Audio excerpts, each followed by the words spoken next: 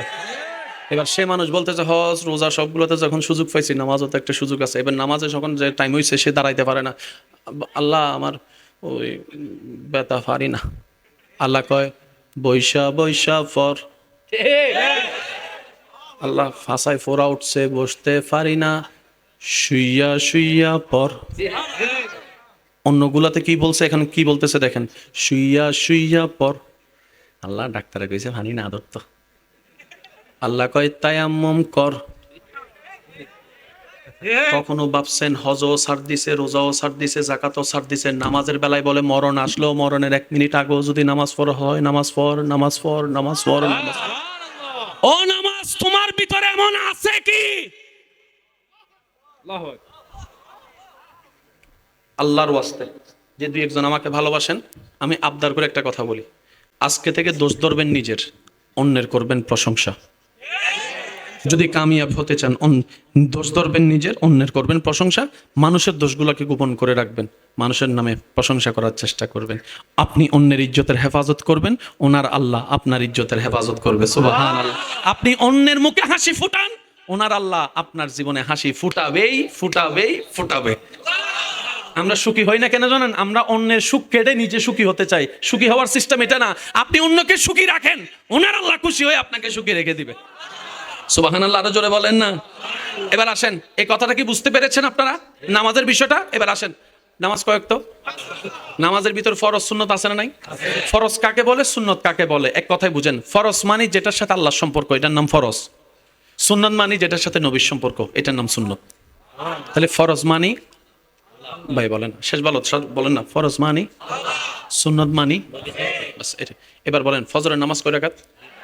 2 রাকাত ফরজের আগে 2 রাকাত, জোহরের 4 রাকাত ফরজের আগে 4 রাকাত, আসরের 4 রাকাত ফরজের আগে 4 রাকাত, এশারের 4 রাকাত ফরজের আগে 4 রাকাত, মাগরিবের 3 রাকাত ফরজের আগে 2 রাকাত। আগে আগে আগে বলেছি, পরে না। 4 ওয়াক্তে সুন্নত আগে, 1 ওয়াক্তে সুন্নত আল্লাহ আগে রাখে নাই। সুবহানাল্লাহ। কোন ওয়াক্ত? এবার বলেন ফজরের নামাজ জোহর না বেজোর? জোহরের নামাজ, আসরের নামাজ, এশারের নামাজ, মাগরিবের নামাজ। 5 ওয়াক্তে 1টা ওয়াক্ত বেজোর, যেই বেজোরের আগে সুন্নত নাই।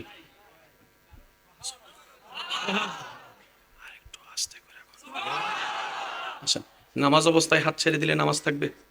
বলেন না ভাই, কারো নামাজ থাকবে? এবার আমি বলবো, আপনারা শুধু খোলা না বাঁধা, আপনারা বলবেন আল্লাহু আকবার, আল্লাহু আকবার, বাঁধা বাঁধা, আল্লাহু আকবার, আল্লাহু আকবার, সামি আল্লাহু লিমান হামিদা। নামাজ আছে না নাই? আপনারাই তো কইলেন, করলে নামাজ থাকতো না। ও ভাই নামাজি, হাত বাঁধা মানে কি, হাত খোলা মানে কি? কেনই দিল আল্লাহ, বুঝার চেষ্টা করলাম না। আফসোস আফসোস আফসোস, আমার দোষ। আপনারটা আপনি কি বলবেন আমি জানি না, আমি আমার দোষ, আপনি আপনারটা বলেন। যতগুলা জায়গায় হাত বাঁধা, ততগুলা জায়গায় তাকবীর হচ্ছে আল্লাহু আকবার। যে জায়গায় হাত খোলা, সেখানে আল্লাহ বলে যে আল্লাহু আকবার বলিস না, কও সামি আল্লাহু লিমান হামিদা। যত জায়গায় ইমাম বলে আল্লাহু আকবার, মুক্তাদিও বলে আল্লাহু আকবার। যে জায়গায় হাত খোলা, সেখানে ইমাম বলে সামি আল্লাহ, মুক্তাদি বলে রব্বানা লাকাল হামদ। আর দেখেন প্রত্যেক রাকাতে একটা কাজ কয়বার দেখেন তো? আল্লাহু আকবার, আল্লাহু আকবার। প্রত্যেকটা কাজ। রুকু কয়বার? হাত বাঁধা, তারপরে বৈঠক, সিজদা, প্রত্যেকটা কাজ একবার, সিজদা 2 বার। তাও কিরকম? 2 সিজদা 2 রকম। আমি সুবহানাল্লাহ শুনতেছি না। প্রথম সিজদা দেখেন, সামি আল্লাহু লিমান হামিদা, ডাইরেক্ট দাঁড়ায় গেছেন, আল্লাহু আকবার, ডাইরেক্ট। দ্বিতীয় নম্বর সিজদা, আল্লাহু আকবার, আল্লাহু আকবার। প্রথম সিজদা ডাইরেক্ট, দ্বিতীয় সিজদা বৈঠক থেকে সিজদা। ইসলামের এই কিছুদিন আগে আমি একজন অন্য ধর্মের একজন ডাক্তারের আমার একটা অভ্যাস হচ্ছে, আমি ওই ইয়াগুলো শুনি, ইন্টারভিউগুলো শোনার চেষ্টা করি। তো উনি বলছেন, ওনার এক চিকিৎসা বিজ্ঞানে যথেষ্ট নলেজ আছে। উনি বলছে যে মানব সুস্থ থাকার জন্য অনেকগুলো ব্যায়াম আছে, কিন্তু মুসলমানদের নামাজে সব ব্যায়াম খুঁজে পাওয়া গেছে। ওনার বক্তব্য এটা, আমরা কোনো চাপাই দিচ্ছি না, ওনারা এগুলা ইউটিউবে আছে, ফেসবুকে আছে। উনি বলছেন যে একজন মানুষ সুস্থ থাকার জন্য যে রকমের আকুতিকৃত ব্যায়ামগুলা দরকার মুসলমানদের নামাজে সবগুলা ব্যায়াম আছে। শুধু একটা কথা বলি, আপনি রুকু করতে গেলে অনেকের এই জায়গায় একটু ব্যথা লাগে। এই ব্যথাটা না পাওয়ার জন্য অনেকে চালাকি করে কোমরটা এমন করে ব্যথাটা যেন না পায়। অথচ ডাক্তাররা বলে ব্যথাটা পাওয়ার সাথে সাথেই আপনার হাঁটুতে, আপনার কোমরের সমস্ত উপকার এখানেই ব্যথার মধ্যে লুকাই আছে। আচ্ছা, বান্দা যখন সিজদায় যায় কপালটা কোথায় থাকে বলেন না ভাইয়া, কোথায় থাকে? আচ্ছা, সারা শরীরে রক্ত সঞ্চালন হয় কোত্থেকে? ওই যে বলেন যে হার্ট ব্লক হয়ে গেছে, হার্টের মধ্যে কি রিং পরানো আছে না, এই হার্টের একটা আওয়াজ আছে না,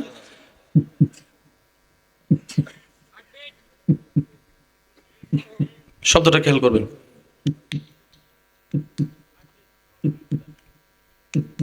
এমন নয়, এমন নয়, এটা আছে জিন্দা, এটা নাই মরা। এটা আছে, এটা নাই। নেদারল্যান্ডের একজন বিজ্ঞানী গবেষণা করে দেখে এই হার্টবিটের আওয়াজের সাথে কোনো শব্দের মিল নাই, কিন্তু আল্লাহ আল্লাহ আল্লাহ নামের মিল পাওয়া গেছে। সুবহান।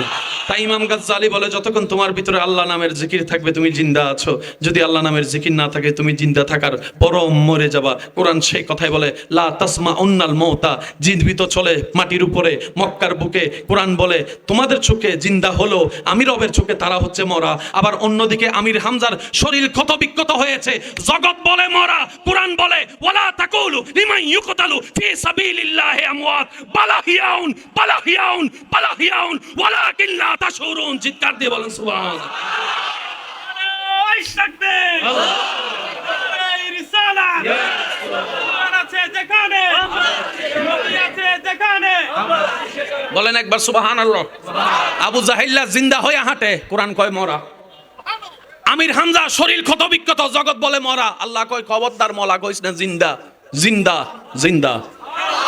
তো জিন্দার মরার যোদ্ধা কেন আমাদের ভিতর লাগে জানেন? আমরা জিন্দা মনে করি যে জ্ঞানে, আল্লাহ জিন্দা রেখেছেন যে জ্ঞানে, দুইটা এক নয়। পানির ভিতর মানুষ বাঁচতে পারে, অথচ আমরা সবাই মায়ের পেটের পানির ভিতরে ছিলাম। যারা বাচ্চার বাপ হয়েছেন আমার সাথে একটু একমত হবেন, বাচ্চারা যখন 5-6 মাস 7 মাস 8 মাস হয় আলট্রাসোনোগ্রাফি করা লাগে না ভাই? বলেন না। বাচ্চা কি সবসময় এক জায়গায় থাকে না, ঘুরে? জোরে কোন কিসের ভিতরে? সেজন্য অনেক সময় দেখবেন পানি যদি শুকায় যায় তাড়াতাড়ি সিজার করে ফেলে। তো পানির ভিতর তো কেউ বাঁচে না, কিন্তু রব যদি চায়। পেটের ভিতর কেউ বাঁচে না, কিন্তু ইউনুস নবীকে যখন রব চায়। অক্সিজেন ছাড়া দেশে বাঁচে না, কিন্তু ঈসা নবীকে রব যখন চায়। তা আমাদের বাঁচার ডিফিনেশন, রব বাঁচানোর ডিফিনেশন এক নয়। কাউরে যদি এখন মাটির ভিতর সিবি ঢুকাই দেই সবাই কইব মরা। আল্লাহ যদি কয় আমি মাটির ভিতর জিন্দা রাখলাম, সাকে কিতা করবি ক? দুনিয়ার জীবিত থাকতে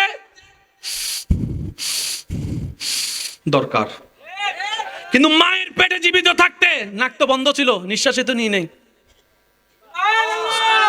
এবার বলেন আমরা কি এখন মরা না জিন্দা? মায়ের পেটে যখন ছিলাম তখনও, বাবার পিঠে যখন ছিলাম তখনও, রুহ জগতে যখন ছিলাম তখনও। তো রুহের জগতের জিন্দা আলাদা, বাবার পিঠের জিন্দা আলাদা, মায়ের পেটের জিন্দা আলাদা, এখানের জিন্দা আলাদা। আর সবগুলাই আল্লাহর কুদরতের অংশ। বলেন না সুবহানাল্লাহ। এবার শেষ করছি, একটু খেয়াল করেন, বান্দা যখন সিজদায় যায় একটু খেয়াল করেন, আল্লাহু আকবার। হাত মাটিতে, কপাল মাটিতে, নাক মাটিতে, হাঁটু মাটিতে, সব কিছু যখন মাটিতে যায় বুক তখন উপরে যায়। তখন বুক থেকে ডাইরেক্ট ব্রেনের মধ্যে রক্ত সঞ্চালন শুরু হয়। আর একটু আস্তে করে বুক থেকে ডাইরেক্ট ব্রেনের মধ্যে রক্ত সঞ্চালন শুরু হয়। সেজন্য দেখবেন যত অশান্তি থাকবেন আপনি যদি সিজদা দিতে পারেন আপনার শান্তি লাগবেই, শান্তি লাগবে। সুবহানাল্লাহ একটু জোরে বলেন না। আর শান্তি দাতার দরবারে যখন সিজদা দিবেন শান্তি না লাগা যাইবে কই? শান্তি যিনি দেয়, হুয়াল্লাযী আনজালাস সাকিনাতা ফি কুলুবিল মুমিনিন, ওই রবের দরবারে সাজ ঝুঁকবেন, শান্তি পাবেন না তা তো হতে পারে না। কথা বলেন ঠিক কিনা? তো যখন ঝুঁকে যাবেন আমি অনুরোধ করব এই ঝুঁকানোটা একটু রাখেন। এটা এমন একটা মহান দরবার যেখানে যে মন থেকে ঝুঁকে আল্লাহ তাকে পৃথিবীতে কারো সামনে ঝুঁকতে দেয় না। সুবহানাল্লাহ, আরো জোরে বলবেন না? রব বলে যে আমার কাছে ঝুঁকে যাবে, আমি তার বড় ভাইয়ের কাছে ঝুঁকতে দিব না, চাচার সামনে ঝুঁকতে দিব না, কাকার সামনে ঝুঁকতে দিব না। আমি আল্লাহ তাকে এমন ভাবে দিব সব জায়গায় যেন সে, আর একটু জোরে বলেন না সুবহানাল্লাহ। আর এটার বাস্তব প্রমাণ রেখে গিয়েছেন কারবালার ময়দানে ইমাম হুসাইন, পানি বন্ধ করে দিয়েছেন। এজিদের মেন ফ্যাট কামড়াটি কোনটা ছিল জানেননি? Ego problem, ego problem. সবাই আমার সামনে মাথা নত করে, এনি তো করে না, ইগো প্রবলেম। কি লাগা হে যদি না করে আমার ইজ্জত থাকবো নি? অনেক সময় হয় না ইগো প্রবলেম, ওর মেন জামিলা ছিল ইগো প্রবলেম। আমি কি বুঝাতে পারছি কথা? ইমাম হোসাইন বলে এখানে এজিদের বিষয় নয়, এখানে আমার নবীর শরীয়তের বিষয়। তো সেজন্য মনে রাখবেন আত্মসম্মান বড় জিনিস, আর যে রবের দরবারে ঝুঁকে আল্লাহ তার সম্মান বাড়াই দেয়। আমি অনুরোধ করবো আমার ভাইদের কাছে 5 ওয়াক্ত নামাজের সাথে বন্ধুত্ব রাখার চেষ্টা করব। সবাই বলি ইনশাআল্লাহ। একটু হাতটা তুলে দেখেন, হাতটা তুলে দেখেন, হাতটা তুলে দেখেন। আমরা 5 ওয়াক্ত নামাজের সাথে বন্ধুত্ব রাখার চেষ্টা করব। সবাই বলি ইনশাআল্লাহ। বড়দেরকে সম্মান, ছোটদেরকে স্নেহ করার চেষ্টা করব। সবাই বলি ইনশাআল্লাহ। জীবনে যাই হোক মা বাবার সাথে কখনোই বেয়াদবি করব, আর যদি কখনো কোনো কথায় কাজে ভুল হয়ে যায় মা বাবাকে জড়াই ধরে মাপ চেয়ে নিব, বলি ইনশাআল্লাহ। আর কখনো কারণ আমি বদনাম করব না, চেষ্টা করব। সাত দোকানে বসে সংসদ ভবন বানাইন না ভাই, অনেক হয়েছে।